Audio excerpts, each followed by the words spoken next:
走路过去600米，9分钟就要满编。这家店开到凌晨2点，看好不好吃，给你们查一下。苏卡酒店的2楼，你找错了，选好了。好的。哇，看看什么玩意？你们吃啥？招牌酱油豚骨拉面，5碗是能2个人吃的，女孩吃小碗，男的吃小碗。那一个超小碗，一个小碗。可以，可以，没有忌口。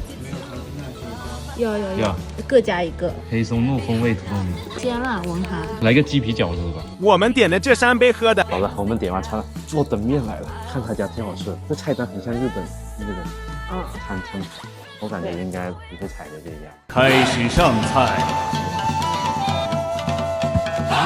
啤酒，真猛。